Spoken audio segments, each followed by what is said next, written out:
সুস্পষ্ট সুচারুভাবে করে দেয়, জীবনটাকে আনন্দে মাতিয়ে দেয়। 3 দিন পরে এই ছেলে পাঠ শুনে বলে সব ফেক প্রভু, সব ফেক, এই জড় জগতে কোনো ভালোবাসা নাই। বলে বাবা এটা কি ওই নেশা করে বলছেন? না না, বললাম 100 বছর গোবিন্দ বৃন্দাবন ছেড়ে চলে গেছেন। রাধারানী কি অন্য নাগরের লগে লীলা খেলা করছিল, পিছনে দৌড়াইছিল? তোমার শেখা দেউরা মানুষ তোমার সাইরা আরেকজনের কুলে আরামে মাঘ মাসে ঘুমায়, আর তুমি মদ খাও, তার জন্য তোমার জীবন থেমে আছে। ও যদি তোমারে ভালো পাইতো অন্যের বুকে সুখ খুঁজে, আর তুমি এটা মদ খাস ব্যাকল কোথাকা। হ্যাঁ, নিজের জীবনকে পরিবর্তন কর, হরি নামে মাতোয়ারা হ, পড়াশোনা কর, চাকরি কর, দেখবে ওর থেকে ভালো মেয়ে তোর জন্য অপেক্ষা করছে। গৌর প্রেমানন্দে। চরিত্র মানব জীবনের মহান সম্পদ। এই চরিত্র সম্পদ যদি একবার কেউ স্খলন করে নেয়, সে যত ভালো হোক কেউ তাকে আর বিশ্বাস করবে না। প্রায়শ্চিত্ত করে নাও। এক্সপিয়েশনটা জীবনে খুবই দরকার। এক্সপিয়েশনটা ব্রত আদির মাধ্যমে হয়, শৌচাচার জীবনের মাধ্যমে হয়, সৎ চিন্তা সৎ ভাবনার জন্য হয়। আমি মায়েদেরকে বলছি, বাবাজিদেরকে বলছি, সন্তান দিগকে সৎ জায়গায় রাখো। তোমার সন্তানের বন্ধু বান্ধব দেখে বোঝা যাবে তোমার সন্তানের ভবিষ্যৎ কি হতে পারে। এই জন্য বন্ধু নির্বাচনটা জীবনে খুবই দরকার। ছোট্টবেলা থেকে তোমার সন্তান কার সঙ্গে চলে এটা তোমাকে জানতে হবে, জানতে হবে তোমাকে, নতুবা শেষ হয়ে যাবে জীবন।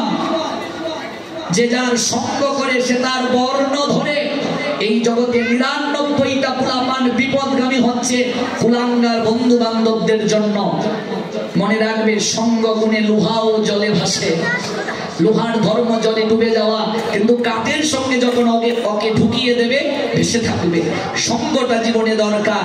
এই সঙ্গ যদি সন্তানকে ধরিয়ে দিতে পারো, পড়াশোনাও করবে, চাকরিও করবে, সাধু সঙ্গ করবে, ভাগবত সঙ্গ করবে, তোমার সন্তান জীবনে কোনোদিন অসভ্য হবে না, কুচরিত্রর দিকে ধাবিত হবে না।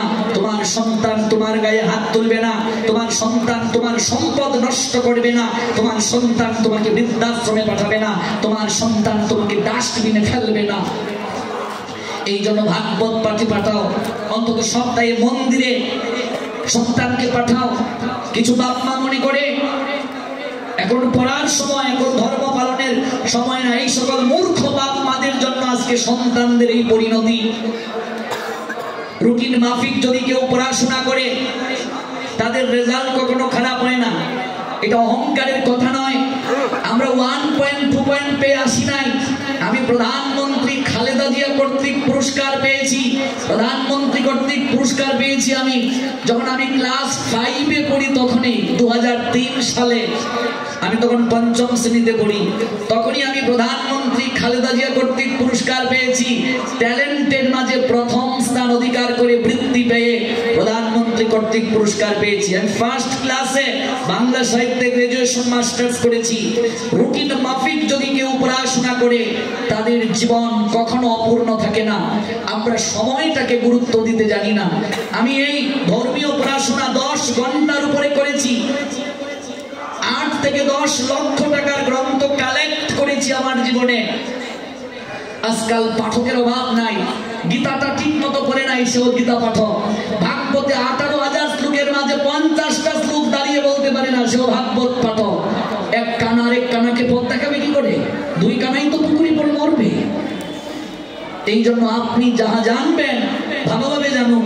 নিজে জানলে হবে না, জানান জগৎকে। whatever action a great man performs, common men follow, and whatever he standards by exemplary act, all the world pursue. Omnipotent maker Krishna, Srimad Bhagavad Gita.